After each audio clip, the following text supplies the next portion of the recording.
Fall semester 1977 was spent on the campus of Oregon State University in Corvallis, Oregon. During a 4-month span, I took 3 iconic road trips, 2 to Eugene and 1 to Portland.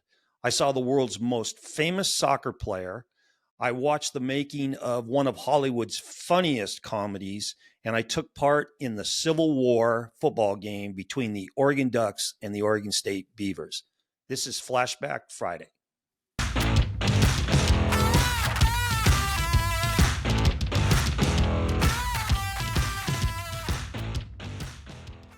In the fall of 1977, I was a freshman quarterback for the Oregon State Beavers in the old Pac-8 Conference.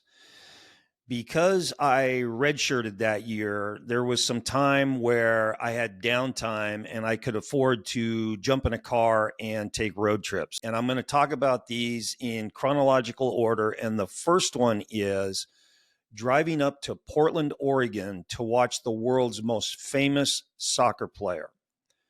PELE came to fame as a teenager playing for the Brazilian national team on the World Cup soccer stage way back when film was shot in black and white, and he was wowing everybody on the planet with bicycle kicks and the stuff that he could do with a ball on the pitch, and he was really a phenomenal player.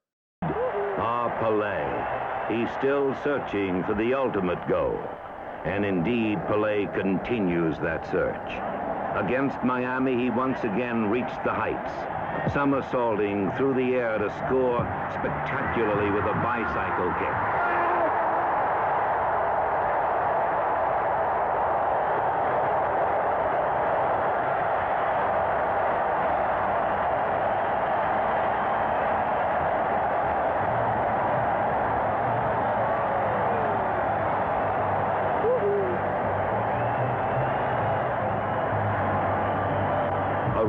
Moment, a golden moment, captured on film and preserved to be relived over and over. In slow motion, it becomes a soccer ballet as ball and man soar to a graceful rendezvous in space, creating a goal of beauty. Often tried, it's a feat seldom achieved even by a player with the skills and artistry of Pelé. Well, in 1977, he was part of the North American Soccer League playing for the New York Cosmos, and it was a pretty big deal. And that year, the league championship game was played in Portland, Oregon, between the New York Cosmos and the Seattle Sounders. Now, this happened in August of that year. We were in the middle of training camp, but somehow, some way, I found myself with the opportunity to sneak out of Corvallis and drive up to Portland, which I did with a buddy, and we had 0 tickets in hand, and we just went up there to see if we could score some tickets and get in and take a peek at PELE. And so we did that, and we drove to Portland, which was about an hour north of Corvallis.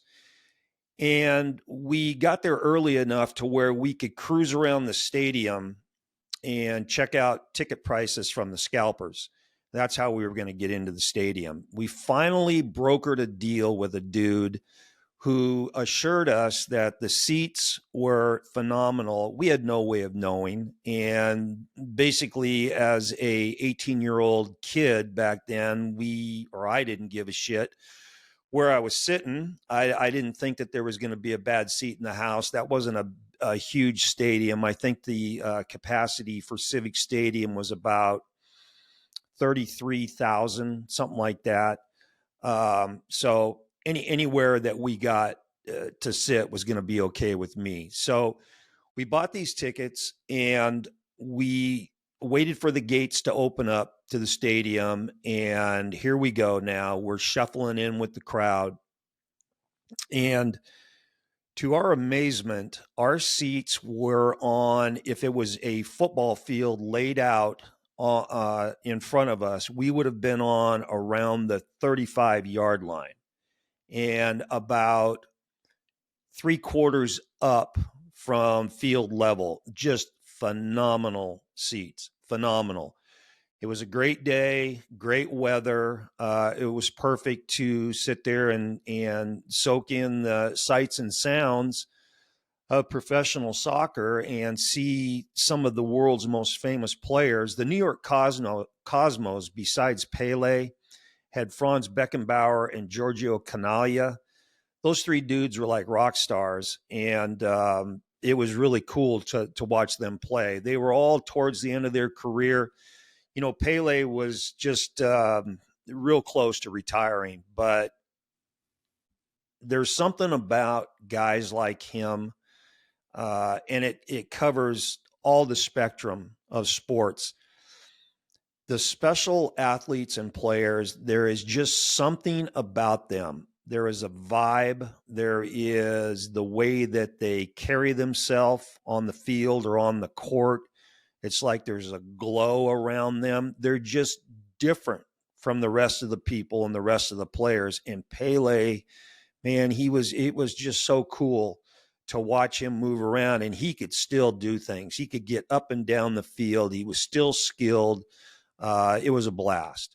Now, let me talk about Civic Stadium for a second. That is where the minor league baseball team played, and it is also where Portland State University football team played, and that's where this championship soccer game was going to be played. Now, in 1981, 4 years later, I was at Idaho State University, and we flew up to Portland to play Portland State.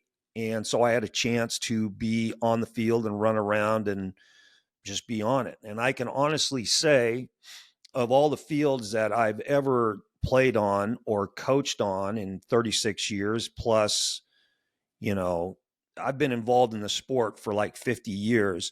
Civic Stadium was the absolute worst freaking field I have ever been on. The worst. And so this is in 1981.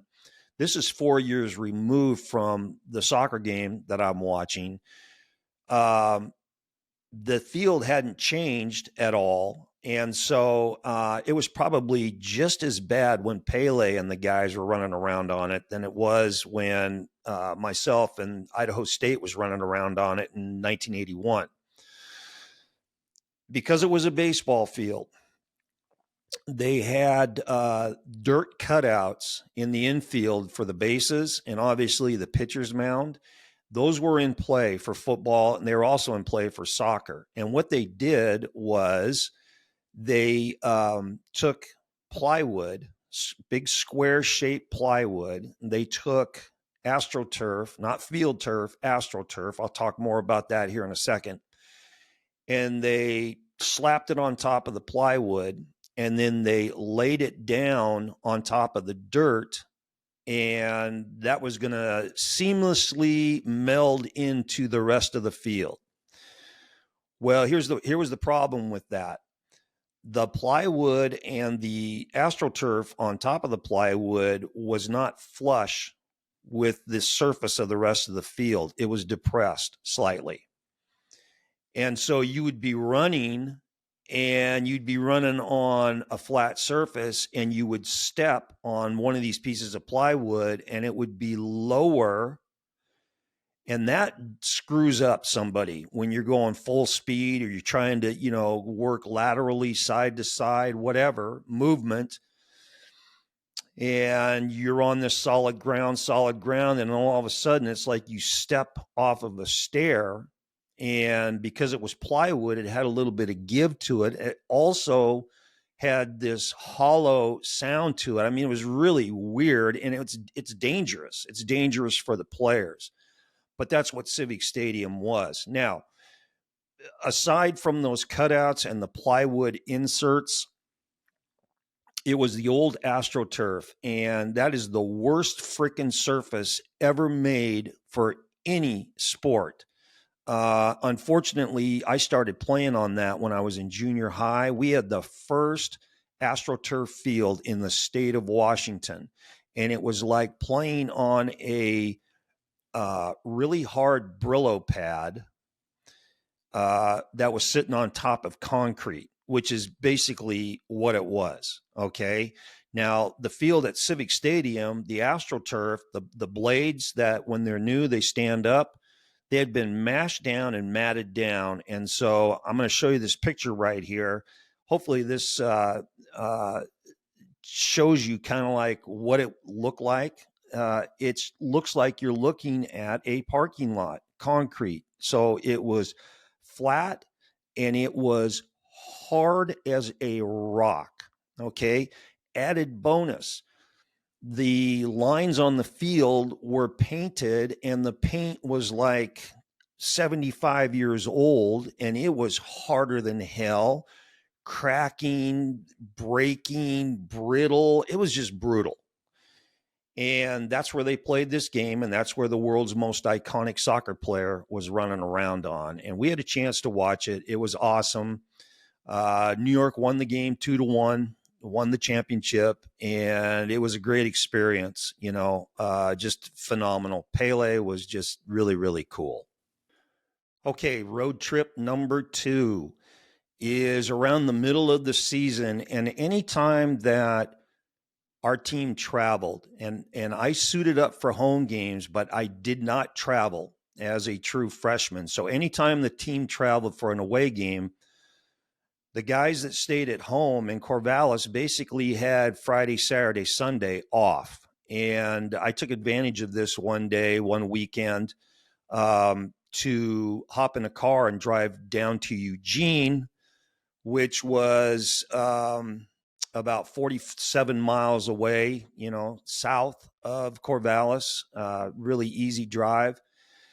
The movie Animal House was being filmed on the University of Oregon's campus. And John Belushi was a big name at that time. And he was obviously the only guy that I knew that was in that movie.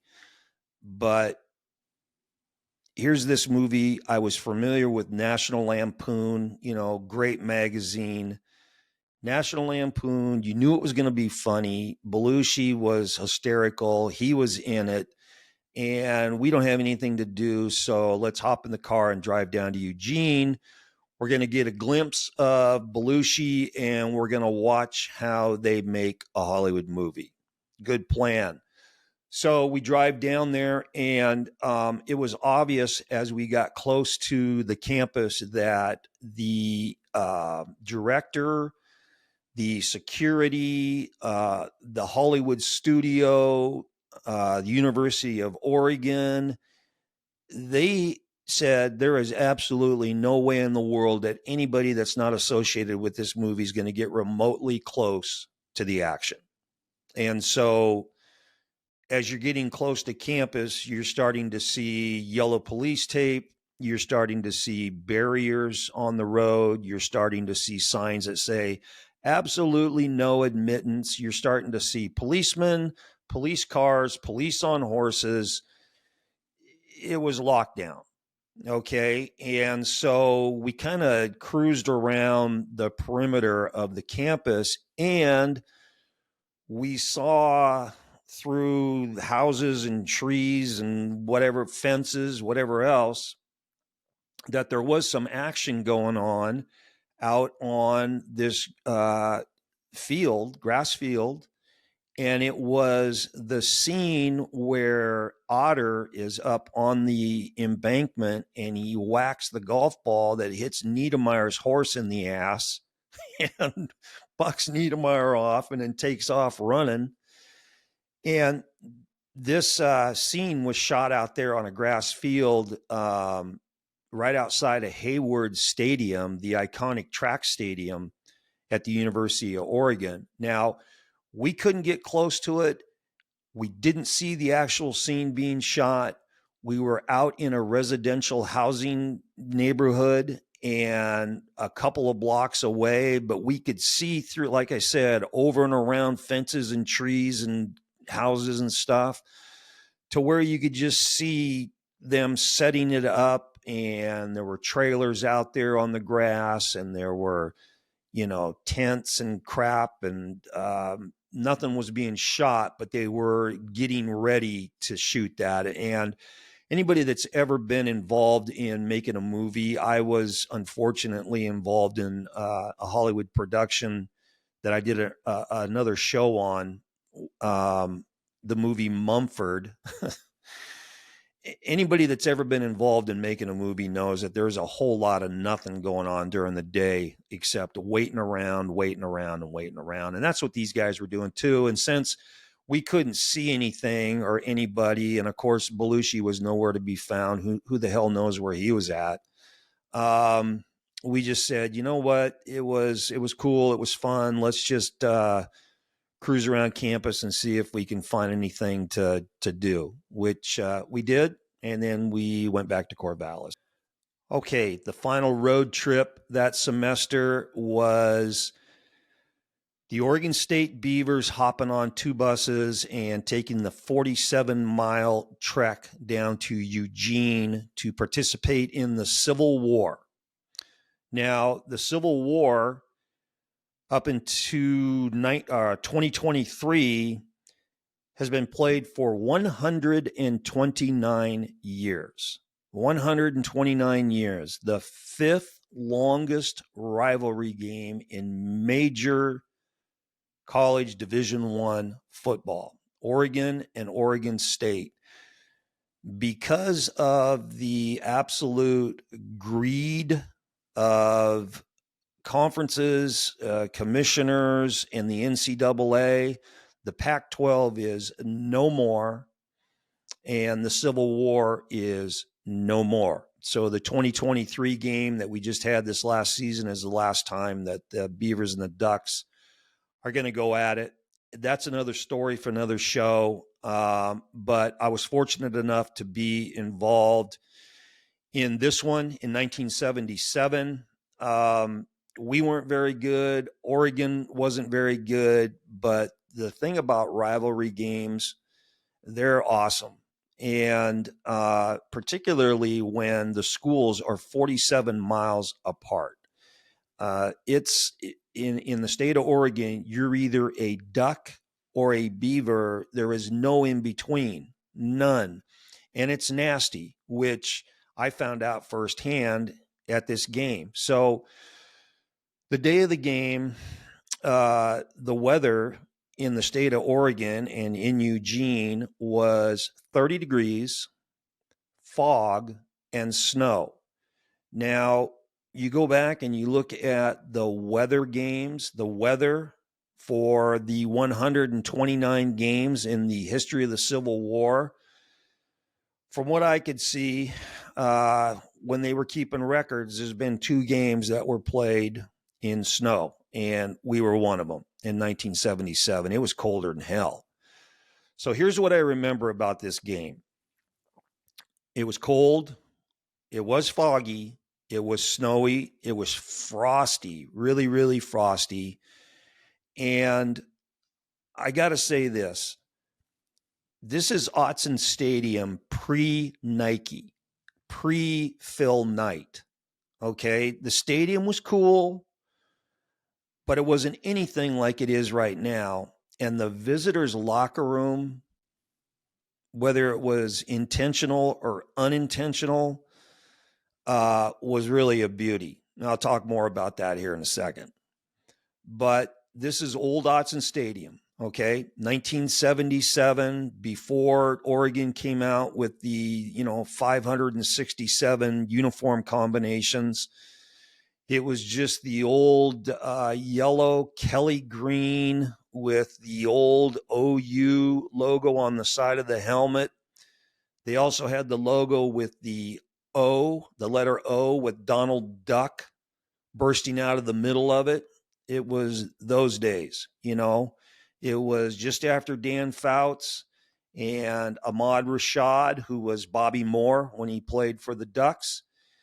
And as I said, it was pre-Nike, and it was old school AUTZEN Stadium. Okay, now, I think that the security that day, letting fans into the event, was a little lax when it came to Oregon's fans, because they showed up armed and armed with like things that were hard that they could throw, like AAA batteries, like quarters and 50-cent pieces. There was probably some rocks in the mix, but I know that we had to go underneath the stands in one of their end zones to get to and from our locker room, the visiting locker room. And our guys got pelted with all kinds of shit every time we went in and every time we came out. So needless to say, nobody had their helmet off when they were going into or out of the visiting locker room. And so that was an adventure. There was also various forms of liquid being tossed on the Beavers, and that's what rivalry games are all about. Okay, the locker room at AUTZEN Stadium. Seared into my mind. A travel party for a Division I football team, you know, you're probably looking at 65, 70, 80 guys, you know, 15 coaches, the training staff, so on and so forth. Their visiting locker room was about the size of a 2-car garage. It was just a square room. And then there was a couple of showers in the back and urinal or two over there. It was pretty Spartan, and it was pretty funny. So anyway, and again, I don't know if this was intentional or unintentional, but the heaters in that locker room, the visiting locker room, just weren't working right that day for whatever reason.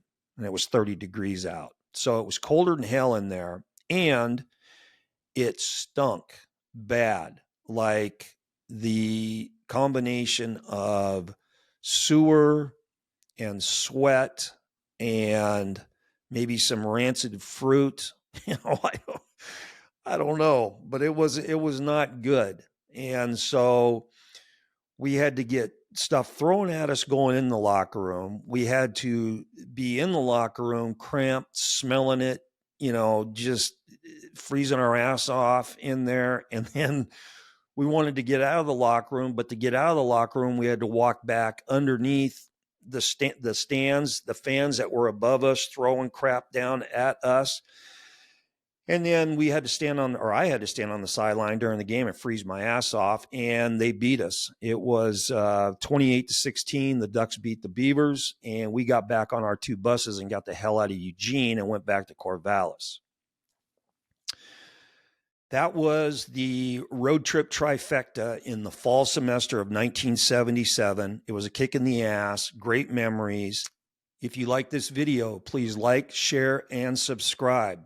Post a comment down below if you feel like it, and be on the lookout for my next My Take quarterback breakdown on USC quarterback Caleb Williams. This has been Flashback Friday. This is QB Unfiltered, and remember, always throw the ball short to guys who can score.